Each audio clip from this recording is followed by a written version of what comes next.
Shalom anak-anakku sekalian, kembali lagi berjumpa dengan kami. Saat ini kita akan melanjutkan materi tentang karya Allah dalam membawa kehidupan part yang kedua.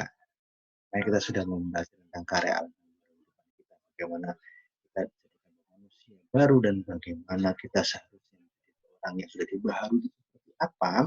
Saat ini kita akan melanjutkan materi di part yang kedua dan ini adalah part yang terakhir mengenai materi karya Allah dalam membaharui kehidupan.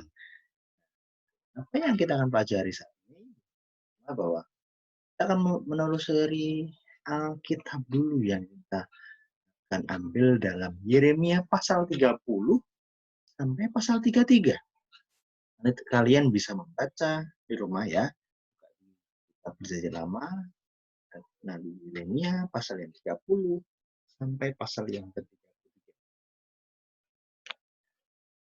Di sini kitab Yeremia pasal 30 sampai 33 merupakan satu kesatuan yang berbicara tentang pembaharuan yang dijanjikan Allah kepada umatnya. Pembaharuan Allah berisi pemulihan hidup secara menyeluruh. Di pembaharuan bukan yang cuma sekedar atau sebagian, tapi menyeluruh. Sehingga umat hidup dalam perdamaian, keselamatan, dan Nah, buat Nabi Yeremia yang disampaikan pada abad ke-6 sebelum Masehi. Sebelum Masehi berarti sebelum kelahiran Yesus. Abad berarti 600 tahun sebelum kelahiran Yesus. Ditujukan kepada bangsa Israel yang mengalami kesengsaraan yang sangat mengerikan. Bangsa itu telah menjadi lumpuh dan terpuruk total sebab para pahlawan seperti wanita yang melahirkan dan menimbulkan kegentaran yang luar biasa sehingga hanya dapat menjadi cerita.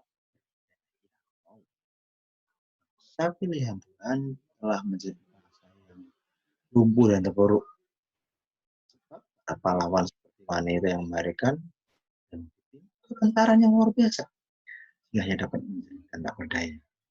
Tidak ada pemimpin yang dapat diharapkan untuk memberikan harga dan martabat bangsa Israel pada waktu itu.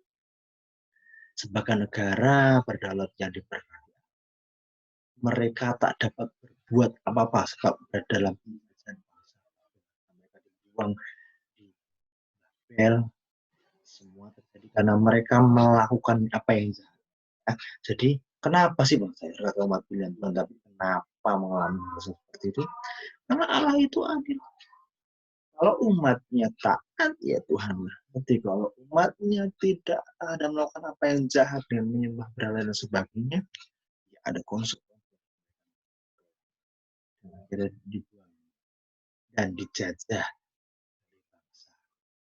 Ya, semua terjadi karena mereka melakukan pelanggaran atau apa yang jahat. Tuhan. Karena lebih suka hidup dalam penyembahan berhala, melakukan perbuatan amoral, tidak bermoral. Lebih mempercayai nubuat nabi palsu. Hati-hati dengan pengajaran-pengajaran yang tidak benar. Karena itu penting belajar jangan mudah percaya. Karena sejak dulu pun tidak ada nabi-nabi palsu yang mengajarkan hal-hal yang tidak baik, yang meramalkan kejahatan Israel tanpa tangan Tuhan. Oh, Israel nanti kamu kan seperti ini, padahal itu bukan dari Tuhan. Cek apakah itu benar-benar pada waktu ini harus dicek. Jadi mereka lebih percaya tentang novel-novel palsu padahal itu bukan. Buktinya apa? Kamu baca di firman Tuhan jelas. Kalau hanya cuma menurut saya mendapat penglihatan hati. Lebih baik apa yang dikatakan Alkitab ya itu.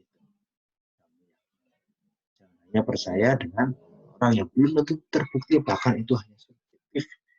Ya mungkin itu berhasil untuk dia, tapi untuk kita sendiri belum tentu. Perkataan firman Tuhan itu ya ada di hal yang kita sayai. Dan lama dan percaya baru. dan bahasa Ibrani dan bahasa Yunani.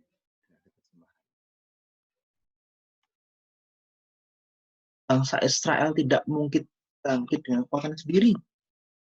Gitu. Allah dengan jelas mengatakan bahwa akan datang waktunya penderitaan dan kebenaran akan berakhir jika Allah sendiri yang mengadakan pembaharuan. Jadi mungkin kita sudah memperlukan apa kita bisa bangkit sendiri. Untuk membaharui. Artinya pembaharuan itu adalah anugerah Allah. Pembaharuan itu adalah anugerah Allah. Sebab mereka adalah bangsa yang berdosa. Kita semua. Karena ada di antara kita tidak pernah berdosa. Meskipun kita oleh arah itu anugerah pembaharuan dari pembaharuan yang dilakukan Allah adalah pembaharuan yang sejati. Pembaharuannya bukanlah sekadar membebaskan bangsa Yehuda dari bangsa lain ataupun memberikan kehidupan yang tenang dan aman.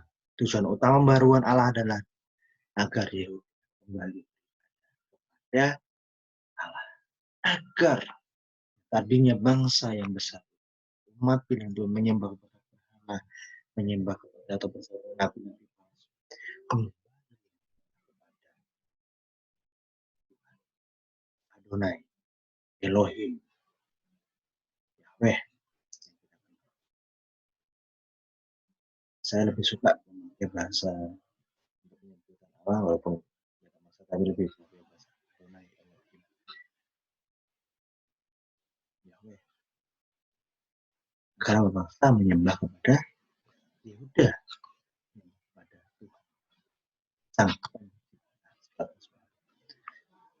arah pembaharuan sejati adalah mengembalikan manusia ke dalam hubungan yang benar dengan Allah, yaitu manusia yang kepada siapa?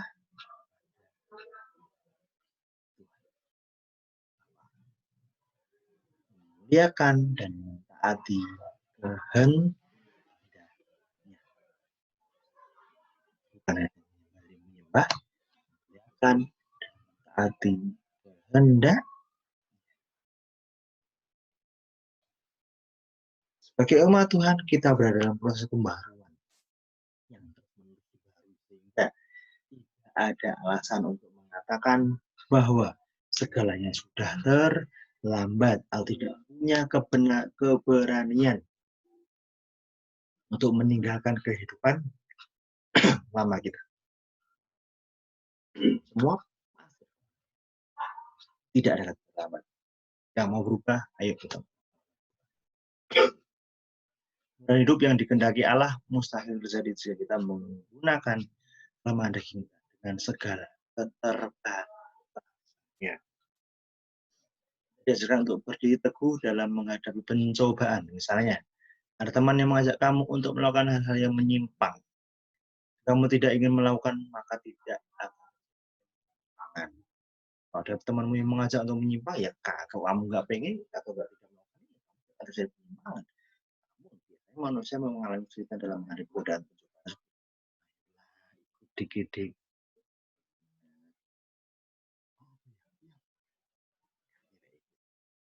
Jadi jangan mudah. Apakah kamu harus mengikuti apa yang mau itu? Emang itu baik, bukan kalau tidak ya. Padahal di hatimu kamu tidak nyaman. Itu sendiri digoda oleh iblis setelah Tuhan Yesus puasa 40 hari 40 malam, maka dia dibawa oleh iblis untuk Yesus tidak biasa nanti dalam. Namun iman, akulah yang berkuasa atas hidup manusia, Allah yang patut disembah. Nah, kamu pun seharusnya meneguhkan pilihan takut, menolak godaan dan pencobaan. Kemudian setelah kita ngomong bagaimana kita belajar dari ayat bahwa hidup manusia berarti merupakan kehendak. Itu sudah hidup dalam pembaharuan. Hidup baru artinya melakukan kehendak Allah. Pertama Pertama apa? Kehendak Allah dinyatakan dalam Alkitab. Menurut surat 2 Timotius 3:16 dituliskan yang dilembagakan Allah bermanfaat untuk mengajar, menyatakan kesalahan, memperbaiki kelakuan orang dalam kebenaran. Dalam rangka memahami dan menerima apa yang diperintahkan Allah dalam Alkitab, tiap orang percaya membutuhkan pembaharuan akal. Tanpa akal budi yang dibaharui, sulit bagi kita untuk memahami perintah Allah. Kalau kita nggak paham tentang firman Tuhan, bagaimana kamu beriman? Penting kamu belajar. Cuma sekedar beribadah, tapi tanpa mengikuti. Teman-teman kalian yang mau belajar firman Tuhan lebih dalam lagi, karena itu sangat penting. Kita menjadi seorang yang percaya yang kreatif ini ya beribadah tapi tidak tahu tentang kebenaran. Tanpa akal budi akan sulit dibaharui. Coba kita untuk memahami perintah Allah yang ada dalam Alkitab. Ayat maksudnya apa ini? Saya nggak tahu. Banyak orang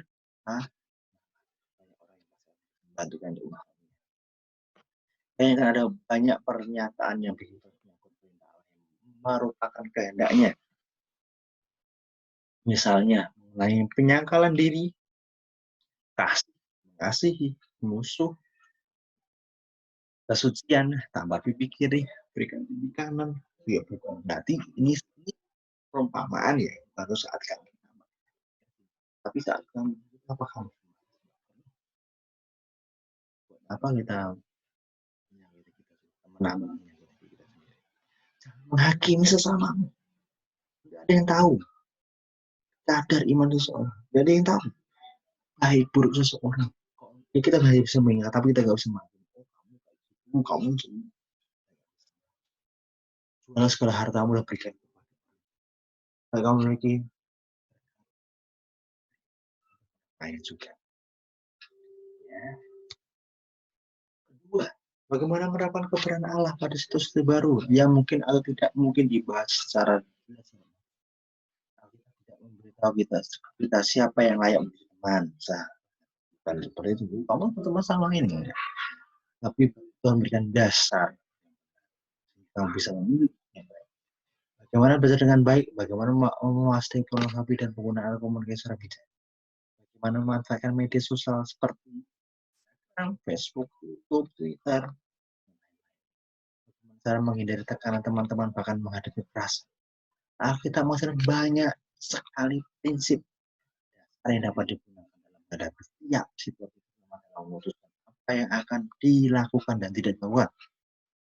Kondisi inilah orang percaya dan pembaharuan kalbu hati nurani. Kita mampu memahami perintah Allah dalam Alkitab dan menerapkannya dalam hidup.